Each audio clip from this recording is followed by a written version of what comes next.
ये कहानी है कुछ ऐसे लड़कों की जो कि कमजोर थे, दिखने में अच्छे नहीं थे और अक्सर स्कूल में बुली हुआ करते थे। लेकिन एक दिन वो सब एक साथ आते हैं और उन बुलीज को सबक सिखाकर स्कूल से हमेशा के लिए वायलेंस को मिटाने का फैसला करते हैं। तो कहानी की शुरुआत होती है हमारे मेन कैरेक्टर कांग तेहो से, जो बताता है कि इस दुनिया में इंसानों के रूप में कुछ मॉन्स्टर्स हैं जो जितना भी गलत कर लें उन्हें कभी भी पछतावा नहीं होता। इसी दौरान हम एक लड़के सियोखो को देखते हैं जो कि अक्सर कांग को बुली किया करता है। सियोखो अपने दोस्तों के साथ मिलकर एक फैट बॉय म्योंगसू को भी बुली करता है। साथ ही ये लोग एक ब्लैक गाय युगजुन को भी परेशान करते हैं और तो और ये लोग लड़कियों को भी नहीं छोड़ते। एक लड़की उंजी अक्सर इनकी बुलिंग का शिकार होती है, मगर अब कांग डिसाइड करता है कि वो इन बुलीज को सबक सिखाएगा। कांग बाकी लड़कों म्योंगसू, युगजुन और उंजी के साथ एक टीम बनाता है, जिसके बाद ये सभी लोग मास्क पहनकर सियोखो के दोस्तों को एक एक करके सबक सिखाने लगते हैं। और लास्ट में जब सियोखो ही बचता है तो उस दिन कांग स्कूल में इमरजेंसी बेल बजाता है, जिससे सारे टीचर्स और स्टूडेंट्स डरकर बिल्डिंग से बाहर भाग जाते हैं। और तब ये सभी मास्क पहनकर सियोखो को घेर लेते हैं और उसे सेकंड फ्लोर से नीचे फेंक देते हैं। हालांकि वो लटक गया था और जब वो गिरने वाला था तो तभी एक लड़का सोप आकर उसका हाथ पकड़ लेता है और टीचर्स भी उसे बचाने आने लगते हैं। लेकिन सोप भी कोई अच्छा लड़का नहीं था, वो जानबूझकर उसका हाथ छोड़ देता है, जिससे सियोखो नीचे गिर जाता है और सोप ऐसा दिखावा करता है जैसे वो इससे ज्यादा नहीं संभाल सकता था। अब इसके बाद सियोखो हॉस्पिटलाइज हो जाता है और एक टीचर सीसीटीवी की फुटेज को चेक करते हैं जिसमें कांग इमरजेंसी बेल बजा रहा था, लेकिन किसी ने उस फुटेज को एडिट कर दिया था, जिससे अब टीचर सियोखो के एक दोस्त को ही वो स्टूडेंट समझते हैं और पुलिस उसे पकड़कर ले जाती है। इस तरह कांग और उसके साथी मिलकर स्कूल से बुलिंग को खत्म कर देते हैं। और कहानी यहाँ पर खत्म बिल्कुल भी नहीं होती, असली कहानी तो यहाँ से शुरू होती है। सियोखो और उसके दोस्तों के स्कूल से जाने की वजह से सारे बच्चे काफी खुश होते हैं। कांग अब म्योंगसू, युगजुन और उंजी का अच्छा दोस्त बन चुका था और एक लड़का मिनजुन भी इनका ही दोस्त होता है, जिसके माँ बाप काफी अमीर होते हैं। वो इन सभी को रेस्टोरेंट में खाना खिलाने ले जाता है। सभी आपस में बात कर रहे थे, लेकिन कांग बाकी सभी से अलग था। वो शांति से हर चीज को ऑब्जर्व कर रहा था, जैसे वो इनकी टीम का मास्टरमाइंड हो। साथ ही कांग युगजुन से ताइकेंडो की प्रैक्टिस भी करवाता है। युगजुन उससे पूछता है कि अब तो सियोखो ने स्कूल आना भी छोड़ दिया है तो मुझे फाइटिंग की प्रैक्टिस करने की आखिर क्या जरूरत। कांग ज्यादा कुछ नहीं बोलता और कहता है कि एक दिन ये प्रैक्टिस हमारे बहुत काम आने वाली है। यहीं पर स्कूल में कांग, युगजुन और मिनजुन एक ही क्लास में थे और दूसरी क्लास में म्योंगसू और उंजी होते हैं। स्कूल के बाद पांचों फिर से मिलते हैं और एक थिएटर में मूवी देखने जाते हैं। अगले दिन स्कूल में हम एक नए लड़के को देखते हैं, उसका नाम योंगबिन होता है। वो इस स्कूल का सबसे अच्छा स्टूडेंट है, पढ़ाई से लेकर स्पोर्ट्स तक हर चीज में वो सबसे अच्छा है और ताइकेंडो में वो इस बार नेशनल टीम का हिस्सा बनने जा रहा है। एक टीचर उसकी काफी तारीफ करते हैं, योंगबिन भी उन टीचर की मदद करने लगता है। वहीं दूसरी तरफ म्योंगसू और उंजी जब अपनी क्लास में पहुंचते हैं तो एक लड़की मीसू उंजिन को बुरा भला कहने लगती है। वो स्कूल के बुली सियोखो की गर्लफ्रेंड थी, मगर सियोखो के जाने के बाद अब कोई भी उससे नहीं डरता और वो भी गुस्से में बाहर चली जाती है। उसे काफी गुस्सा आ रहा था और तभी मीसू को योंगबिन दिखता है। ये देखकर मीसू के दिमाग में एक आइडिया आता है। स्कूल में लंच करते समय मीसू योंगबिन की फोटोज लेने लगती है। स्कूल के बाद भी वो योंगबिन का पीछा करती है और छुपकर उसकी फोटोज लेती है। तभी उसके पास उसके पुराने बॉयफ्रेंड सियोखो की कॉल आती है और योंगबिन यहाँ से चला जाता है। मीसू सियोखो से कहने लगती है कि तुम मुझे कॉल क्यों कर रहे हो, मैंने कहा ना मैं कल तुमसे मिलने आऊंगी, अभी मैं बिजी हूँ। ये बोलकर वो फोन काट देती है और योंगबिन की फोटो को देखने लगती है। तभी योंगबिन यहाँ पर आकर उसके फोन में अपनी फोटोज देख लेता है। वो मीसू से कहता है कि ये सब क्या है। इस पर मीसू कहती है कि सच बोलूं तो मैं तुम्हें पसंद करने लगी हूँ, इसीलिए मैंने तुम्हारी फोटोज ली। योंगबिन उससे कुछ भी नहीं कहता, दोनों दोस्त बन जाते हैं और स्कूल में भी बात करते हैं। मीसू योंगबिन के सामने बहुत सीधी लड़की बनकर दिखाती है और कहती है कि मेरी क्लास में मेरे ज्यादा दोस्त नहीं हैं और तो और मुझे कुछ बच्चे बुली भी करते हैं। योंगबिन ये सुनकर कहता है कि अगली बार अगर कोई तुम्हें बुली करे तो मुझे बताना।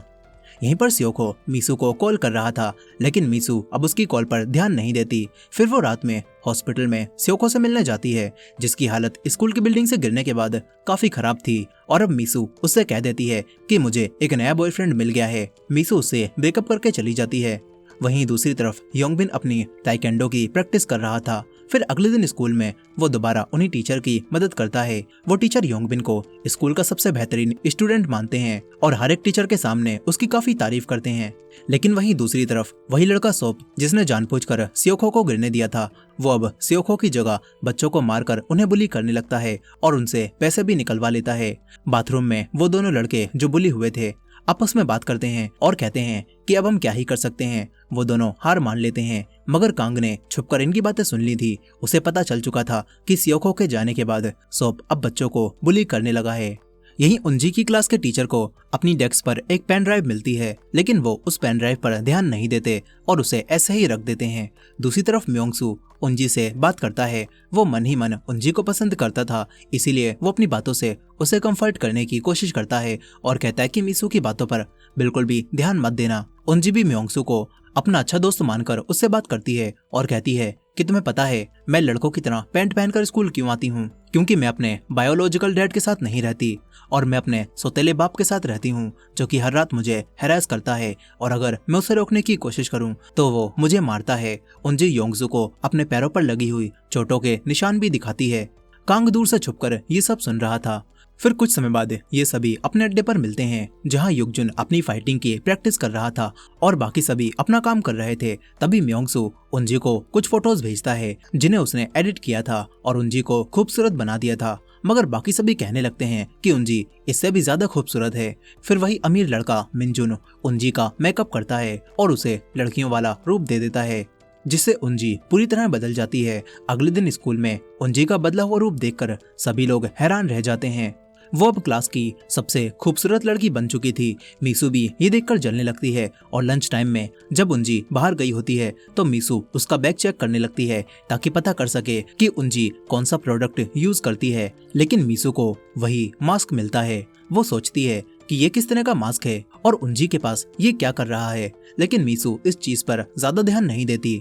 वहीं दूसरी तरफ उंजी के टीचर जब अपना काम कर रहे थे तभी उन्हें वही पेन ड्राइव दोबारा दिखती है। इस बार वो उस पेन ड्राइव को चेक करते हैं जिसमें उस वक्त की सीसीटीवी फुटेज थी जब किसी ने इमरजेंसी बेल बजाई थी। टीचर देखते हैं कि ये वो लड़का नहीं है जिसे उन्होंने पुलिस को सौंपा था, बल्कि ये तो कोई दूसरा ही लड़का है। वहीं दूसरी तरफ योंगबिन आज भी अपनी ताइकेंडो की प्रैक्टिस करता है। मीसू भी यहीं पर थी, जो कि उसके लिए ढेर सारा खाना बनाकर लाई थी, क्योंकि कल योंगबिन का एक जरूरी मैच है जिसमें अगर वो जीत जाता है तो योंगबिन नेशनल टीम का हिस्सा बन जाएगा। मीसू कहती है कि अगर तुम जीत गए तो मैं तुम्हें एक गिफ्ट दूंगी। इसके बाद अगला दिन आ जाता है। सारे टीचर्स योंगबिन का मैच देख रहे थे। मीसू भी क्लास में छुपकर योंगबिन का मैच देख रही थी। योंगबिन उसमें हार रहा था, लेकिन लास्ट मौके पर वो कुछ करता है जिससे रेफरी उसे विजेता घोषित कर देता है। मीसू इससे काफी खुश होती है और अगले दिन जब योंगबिन स्कूल आता है तो मीसू तुरंत उसे किस करती है और कहती है कि यही तुम्हारा गिफ्ट है। स्कूल की दूसरी लड़कियों को भी पता चल जाता है कि मीसू अब सोको को छोड़कर योंगबिन को डेट करने लगी है। इधर उंजी के टीचर अब भी उस सीसीटीवी की फुटेज को देख रहे थे। वो उस लड़के के शूज पर ध्यान देते हैं और हमें पता चलता है कि ऐसे शूज सिर्फ कांग ही पहनता है। तभी कांग के सामने उंजी नीचे गिर जाती है। योंगबिन ये देखकर उंजी की मदद करता है और उंजी को देखकर योंगबिन का दिल तेजी से धड़कने लगता है। वो उंजी के प्यार में पड़ जाता है और जब वो उसकी क्लास में आता है तो वो मीसू को छोड़कर डायरेक्ट उंजी के पास जाता है और कहता है कि क्या तुम स्कूल के बाद मुझसे मिलने आ सकती हो, मुझे कुछ बात करनी है। मीसू को भी ये सब देखकर काफी गुस्सा आ रहा था। फिर उंजी योंगबिन से एक कैफे में मिलती है और पहले ही मना कर देती है कि मैं तुम्हें पसंद नहीं करती और तुम तो अपने लास्ट ईयर में हो तो तुम्हें पढ़ाई पर ध्यान देना चाहिए। योंगबिन कहता है कि मैं सबसे अच्छा स्टूडेंट हूँ, मगर तब भी उंजी उसकी बातों में नहीं आती और कहती है कि मुझे छोड़कर तुम्हें मीसू पर ध्यान देना चाहिए। ये बोलकर वो चली जाती है। मीसू बाहर से इन्हें देख रही थी। फिर वो अगले दिन उंजी को बाथरूम में रोककर उस पर चिल्लाने लगती है और कहती है कि तू जानबूझकर योंगबिन को मुझसे छीनना चाहती है ना। उंजी कहती है कि मुझे उसमें जरा भी इंटरेस्ट नहीं है, इसीलिए चिंता मत करो। मीसू उंजी को धमकाती है और कहती है कि अगर तूने कुछ भी गलत किया तो मैं तुझे नहीं छोड़ूंगी। तुझे याद है ना, मेरे पास अब भी वो वीडियो मौजूद है। उंजी डर जाती है। तभी हमें पता चलता है कि सियोखो ने एक बार उंजी के साथ जबरदस्ती की थी और मीसू ने अपने फोन में ये सब कुछ रिकॉर्ड कर लिया था। मीसू उंजी को धमकाकर चली जाती है। उंजी दुखी होकर जब क्लास में वापस आती है तो म्योंगसू उससे पूछता है कि उसने कुछ कहा क्या। लेकिन उंजी म्योंगसू को कुछ भी नहीं बताती, मगर म्योंगसू शायद सच जानता था। वो स्कूल के बाद सबसे मिलता है तो मेहनत से एक ऑनलाइन एजेंसी बनाने लगता है। वो प्रोग्रामिंग में भी एक्सपर्ट था। फिर अगले दिन स्कूल में योंगबिन मीसू को छत पर मिलने बुलाता है। मीसू जब उसके पास जाती है तो योंगबिन उसे खुद से दूर कर देता है और कहता है कि मैं तुम्हें पसंद नहीं करता, मुझे माफ कर दो, मैं उंजी को पसंद करता हूँ। मीसू को ये सब सुनकर काफी गुस्सा आता है। वो योंगबिन से कहने लगती है कि वो उंजी एक कैरेक्टरलेस लड़की है, वो किसी के साथ भी सो जाती है। मीसू योंगबिन को वही वीडियो दिखाती है, लेकिन उस वीडियो को देखकर योंगबिन गुस्सा नहीं होता और मीसू को ही उल्टा छोड़कर चला जाता है। मीसू सोचती है कि ये उसने क्यों किया। तभी वो खुद उस वीडियो को देखती है और इस वीडियो में उंजी की जगह पर अब मीसू खुद मौजूद थी। ये देखकर मीसू हैरान रह जाती है। तभी हमें पता चलता है कि म्योंगसू ने अपनी एजेंसी को ज्वाइन करने की लिंक मीसू को भेजी थी और मीसू उसके जाल में फंस गई। फिर म्योंगसू को मीसू के फोन का एक्सेस मिल गया, जिसके बाद उसने वीडियो को अल्टर कर दिया और उंजी की जगह मीसू का चेहरा लगा दिया। यहीं पर योंगबिन दोबारा उंजी के पास आता है और वो उसके सारे दोस्तों को देखता है। फिर वो उंजी से अकेले में बात करता है और कहता है कि अगर तुम मुझे पसंद नहीं करती तो कोई बात नहीं, बस मेरे साथ पढ़ाई कर लो, मेरी पढ़ाई में मदद हो जाएगी। उंजी भी मान जाती है, जिसके बाद दोनों साथ में बैठकर कैफे में पढ़ाई करने लगते हैं। लेकिन योंगबिन के ताइकेंडो रेफरी उसे यहाँ पर मिल जाते हैं। वो योंगबिन से कुछ बात करने के लिए उसे ले जाते हैं और तभी उंजी योंगबिन की बुक को देखती है, जो कि कहीं से भी टॉपर स्टूडेंट की बुक नहीं लग रही थी। उसने क्वेश्चन के आंसर्स गलत लिख रखे थे और उन पर ड्राइंग बनाई हुई थी। वहीं दूसरी तरफ उंजी के दोस्तों को लग रहा था कि शायद उंजी भी योंगबिन को पसंद करने लगी है, मगर म्योंगसू को ये सुनकर गुस्सा आ जाता है क्योंकि वो उंजी को मन ही मन पसंद करता था। तभी कांग उसे दूर ले जाकर बात करता है और कहता है कि चिंता मत करो, मेरा प्लान जरूर काम करेगा और बस थोड़ा और सब्र रखो। कांग की बातों से हमें पता चलता है कि वो कोई बड़ा प्लान बना रहा है। अगले दिन स्कूल में उंजी के टीचर पढ़ाते समय कांग के शूज को देखते हैं। वो तुरंत ही जाकर दोबारा उस सीसीटीवी की फुटेज को चेक करते हैं और उसमें दिखने वाले लड़के के शूज को चेक करते हैं और उन्हें यकीन हो जाता है कि उस दिन जिसने इमरजेंसी बेल बजाई थी वो कांग ही था और उन्होंने गलत लड़के को पकड़वा दिया। वो तुरंत ही बच्चों का आईक्यू टेस्ट चेक करते हैं, जिसमें कांग का आईक्यू लेवल किसी जीनियस के बराबर था। यहीं पर कांग उंजी से बात करता है और जानबूझकर उसकी और योंगबिन की पढ़ाई की बात को छेड़ता है। उंजी कांग को बताती है कि मुझे तो कहीं से भी योंगबिन पढ़ने लिखने वाला स्टूडेंट नहीं लगता। उसने अपनी बुक में ड्राइंग्स बना रखी थी और क्वेश्चन के आंसर्स गलत लिख रखे थे। ये जानने के बाद कांग अगले ही दिन रात में म्योंगसू के साथ छुपकर स्कूल में घुसता है और कुछ ढूंढने लगता है। म्योंगसू अपनी स्किल की मदद से सीसीटीवी को हैक करके इनके यहाँ पर आने की फुटेज को ही मिटा देता है। इसके बाद अगले दिन कांग काउंसलिंग एप्लीकेशन में एक टीचर को वो नोट मिलता है। वो तुरंत ही उस नोट को उन्हीं टीचर को दिखाती हैं। उस नोट में लिखा हुआ था कि स्कूल का सबसे बेहतरीन स्टूडेंट योंगबिन असल में बच्चों को बुली करता है, मगर उन दोनों टीचर्स को इस बात पर बिल्कुल भी भरोसा नहीं होता। साथ ही इस नोट पर लिखने वाले का नाम भी नहीं लिखा हुआ था, इसीलिए वो इस बात को झूठ समझकर इस पर ध्यान नहीं देते। दूसरी तरफ मीसू रात में दोबारा अपने पुराने बॉयफ्रेंड सियोको के पास जाती है और रोकर उससे माफी मांगने लगती है। वो कहती है कि मैंने तुम्हें इसीलिए छोड़ा था क्योंकि जब से तुमने स्कूल आना बंद किया है तब से कोई भी क्लास में मेरी बात नहीं मानता। मीसू माफी मांग रही थी और सियोको का दिल पिघल जाता है। फिर वो कहता है कि ये सब कुछ उन तीनों मास्क वालों की वजह से हो रहा है। मास्क के बारे में सुनते ही मीसू कहती है कि तुम किन मास्क वालों की बात कर रहे हो। इस पर सियोको मीसू को सच बताता है कि उसे मारने और नीचे फेंकने वाले 3 लोग थे जिन्होंने मास्क लगा रखा था। सियोको मीसू को मास्क की डिटेल्स बताता है और इससे मीसू को वही मास्क याद आता है जो उसे उंजी के बैग में दिखा था। मीसू को यकीन हो जाता है कि उंजी उन्हीं 3 लोगों में से एक होगी, इसीलिए मीसू दोबारा उंजी के जाने के बाद उसके बैग को चेक करती है, लेकिन अब वो मास्क यहाँ पर नहीं था। मगर मीसू यहीं नहीं रुकती, वो जानबूझकर एक मास्क को उंजी के लॉकर में रख देती है और फिर योंगबिन के पास जाकर उसे बताती है कि जिन मास्क वालों ने सियोको को मारा था मीसू भी उन्हीं में से एक है। योंगबिन गुस्से में उंजी से पूछता है कि क्या ये बात सच है। उंजी कुछ भी नहीं बोल पाती और तभी बाकी बच्चों को भी अपने लॉकर में वही मास्क मिलने लगते हैं। योंगबिन बचे हुए लॉकर्स को चेक करता है और उन सभी में वो मास्क रखे हुए थे। इससे योंगबिन को लगता है कि शायद कोई मजाक कर रहा होगा। वो मीसू को ही डांट कर चला जाता है। तभी कांग सामने आता है, वही इस सब के पीछे का मास्टरमाइंड था जिसने उंजी को बचाने के लिए सबके लॉकर्स में मास्क रखे थे। मीसू अब सारी बातें हॉस्पिटल में सियोको को बताती है और सियोको उससे कहता है कि जाकर उस उंजी को मार और उसके मुंह से निकलवा कि वो बाकी के दोनों लोग कौन हैं। मीसू ऐसा ही करने का आइडिया सोचती है और तभी उसे सोप दिखता है जो कि एक लड़के को मारकर उससे पैसे छीन रहा था। लेकिन उस लड़के के पास से सोप को ज्यादा पैसे नहीं मिल पाते। तभी मीसू उसके पास आती है और कहती है कि मैं एक लड़के को जानती हूँ जो बहुत अमीर है, तो मैं उससे पैसे मिल सकते हैं। मीसू सोप को कांग का वही अमीर दोस्त मिनजुन दिखाती है और फिर सोप मिनजुन को पकड़कर मारता है और उसके सारे पैसे छीन लेता है। फिर सोप मीसू से पूछता है कि तुमने मेरी मदद क्यों की। इस पर मीसू कहती है कि मुझे अब तुम्हारी मदद चाहिए, मैं चाहती हूँ कि तुम किसी को बुली करो। मीसू सोप को उंजी को पकड़कर लाने के लिए कहती है, जिसके बाद सोप क्लास में जाकर उंजी को जबरदस्ती अपने साथ ले जाता है। म्योंगसू ये देखकर तुरंत बाकी सभी को ये बताने भागता है। वहीं मिनजुन भी पिटकर वापस कांग के पास आता है और बताता है कि मुझे सोप ने मारा। तभी म्योंगसू इनके पास आकर इन्हें बताता है कि सोप उंजी को अपने साथ ले गया है। ये चारों तुरंत छत पर भागते हैं। इधर छत पर मीसू अब उंजी को मारने लगती है और कहती है कि मैं जानती हूँ तू उन मास्क वालों के साथ मिली हुई है, इसीलिए बता तेरे बाकी के 2 साथी कौन हैं। कांग और बाकी सभी इन्हें छुपकर देख रहे थे।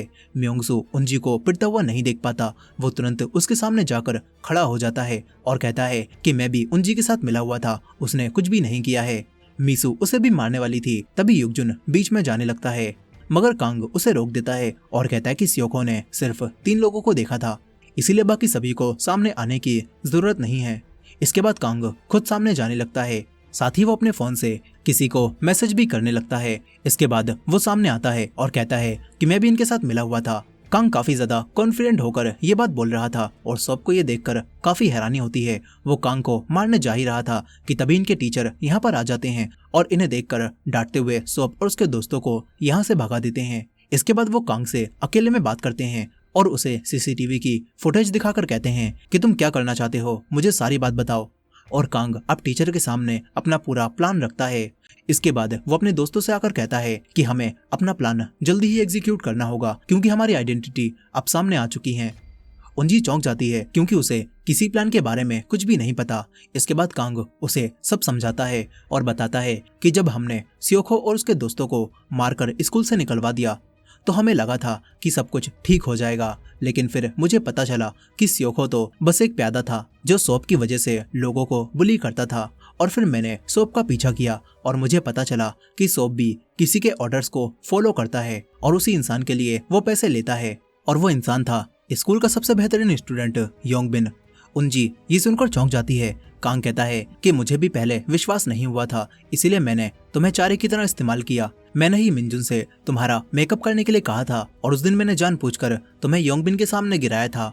और जैसा मैंने सोचा था योंगबिन तुम्हारे प्यार में पड़ गया और फिर तुम्हारे जरिए मुझे पता चला कि वो हकीकत में पढ़ने में अच्छा नहीं है, जिसके बाद मेरा शक और बढ़ गया। मैंने एग्जाम्स की आंसर शीट को चेक किया और मुझे पता चला कि उसकी राइटिंग बिल्कुल एक दूसरे स्टूडेंट से मैच खाती है जो कि पढ़ने में अच्छा था, जिससे ये बात साफ हो गई कि वो दूसरों से अपने आंसर्स लिखवाता है।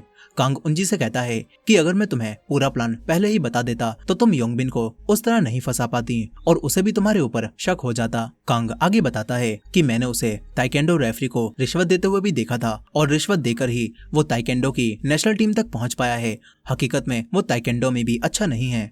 कांग कहता है कि उसने टीचर को नोट भी लिखा था, लेकिन योंगबिन की इमेज इतनी क्लीन है कि टीचर्स को भी लगा कि ये सब एक मजाक होगा, इसीलिए मैंने दूसरा प्लान आजमाया। मैंने जानबूझकर अपने टीचर तक वो पेन ड्राइव पहुंचाई और उनका ध्यान अपनी तरफ खींचा, जिससे अब वो मेरी बातों पर खास ध्यान देंगे। कांग कहता है कि हम योंगबिन का पर्दाफाश उस दिन करेंगे जब उसे सर्टिफिकेट दिया जा रहा होगा। तब तक म्योंगसू सोप पर नजर रखता है और बच्चों को बुली करते समय उसकी वीडियो को रिकॉर्ड कर लेता है। मिनजुन अपने पैसों से योंगबिन की क्लास के उसी लड़के को एक महंगी वॉच गिफ्ट करता है और उसे भी अपने प्लान में शामिल कर लेता है। जिसके बाद जब एग्जाम होता है तो वो लड़का जानबूझकर योंगबिन की शीट पर अपना नाम लिख देता है ताकि टीचर ये देख सकें। इसके बाद वो दिन आ जाता है जब योंगबिन को बेस्ट स्टूडेंट होने का सर्टिफिकेट दिया जाएगा, लेकिन इसी दिन उंजी के टीचर योंगबिन की आंसर शीट को नोटिस कर लेते हैं क्योंकि इस पर उसी लड़के का नाम लिखा हुआ था जिसने आंसर्स लिखे थे। फिर वो अवार्ड सेरेमनी में उसे लेकर जाते हैं। यहाँ स्कूल के प्रिंसिपल योंगबिन को सर्टिफिकेट देते हैं और सभी लोग उसे ही देख रहे थे, मगर तभी म्योंगसू अपना जादू चलाता है और स्टेज पर एक ऑडियो को प्ले करता है जिसमें योंगबिन के ताइकेंडो रेफरी किसी से कह रहे थे कि अपने बेटे की चिंता मत कीजिए, मैं उसे नेशनल टीम का हिस्सा बना ही दूंगा। हाल ही में मैंने एक कमजोर लड़के योंगबिन को भी नेशनल टीम का मेंबर बना दिया है और सारे टीचर्स और स्टूडेंट्स ये बात सुनकर चौंक जाते हैं। इसके बाद उनजी के टीचर सामने आते हैं जिन्हें सारी सच्चाई पता चल चुकी थी। दरअसल उस दिन कांग ने ही उन्हें मैसेज करके छत पर बुलाया था और फिर कांग ने उन्हें सारी सच्चाई बता दी और सबूत दिखाए। कांग के कहने पर वो योंगबिन के रेफरी से मिले थे और उसे बताया था कि वो अपने बेटे को नेशनल टीम का हिस्सा बनवाना चाहते हैं। टीचर ने रेफरी को रिश्वत दी थी और फिर उसकी बातों को रिकॉर्ड करने लगे थे, जिसके बाद रेफरी ने बताया कि कैसे उसने चीटिंग करवाकर योंगबिन को जिताया था ताकि वो नेशनल टीम का मेंबर बन सके। कांग सबके सामने उस वीडियो को भी प्ले कर देता है जिसमें योंगबिन अपने रेफरी को रिश्वत दे रहा था और फिर टीचर सबको बताते हैं कि योंगबिन ने ये रिश्वत के पैसे स्कूल के बच्चों से छिनवाए थे। उसने सोप को धमकाकर बच्चों को बुली करने के लिए कहा था और उनके पैसे ले लिए थे। साथ ही योंगबिन पढ़ाई में भी अच्छा नहीं था, बल्कि वो अपने आंसर्स को दूसरे बच्चों से लिखवाता था। योंगबिन गुस्से में कहने लगता है कि ये सब झूठ है। वो टीचर पर ही चिल्लाना शुरू कर देता है। तभी उसे कांग दिखता है। उसे याद आता है कि सोप ने उसे बताया था कि स्योखो का वो हाल उनजी और उसके दोस्तों ने किया था और कांग भी उनमें से एक है। योंगबिन कांग से कहने लगता है कि मैं तुझे जान से मार डालूंगा। तभी कांग युगजुन से कहता है कि युगजुन तैयार हो जाओ, अब जलवा दिखाने की बारी तुम्हारी है। इसके बाद युगजुन योंगबिन के सामने आकर उसे लड़ाई की चुनौती देता है। वो इसी दिन के लिए अब तक प्रैक्टिस कर रहा था और दोनों के बीच में ताइकेंडो फाइट स्टार्ट हो जाती है। योंगबिन युगजुन पर भारी पड़ रहा था। वो युगजुन को काफी बुरा मारता है। दोनों के बीच में काफी देर तक फाइट चलती रहती है। कभी युगजुन योंगबिन के पंच मार रहा था तो कभी योंगबिन युगजुन को बहुत बुरा मारने लगता है। मगर फिर युगजुन उस ट्रेनिंग को याद करता है, उस स्पेशल टेक्निक को जो कांग ने उसे सीखने के लिए कहा था। युगजुन उस टेक्निक का यूज करते हुए योंगबिन के एक किक मारता है, जिससे योंगबिन वहीं पर ढेर हो जाता है और पूरे स्कूल को पता चलता है कि योंगबिन को सच में ताइकेंडो नहीं आता था। उनजी भी मीसू को पकड़ती है और उससे माफी मांगने के लिए कहती है। इसके बाद बच्चों को बुली करने और रेफरी को रिश्वत देने और बच्चों को धमकाने की वजह से योंगबिन को स्कूल से निकाल दिया जाता है और अब स्कूल में वायलेंस फैलाने वाला कोई भी नहीं बचता और आखिरकार कांग और उसके दोस्त स्कूल से वायलेंस को खत्म करने में कामयाब हो जाते हैं और इसी एंडिंग के साथ ये कहानी यहीं पर खत्म हो जाती है। दोस्तों, आपको ये वीडियो कैसी लगी कमेंट करके जरूर बताइएगा और ये वीडियो पसंद आई हो तो वीडियो को लाइक करके हमारे चैनल को भी सब्सक्राइब कर लीजिएगा। मिलते हैं नेक्स्ट वीडियो में।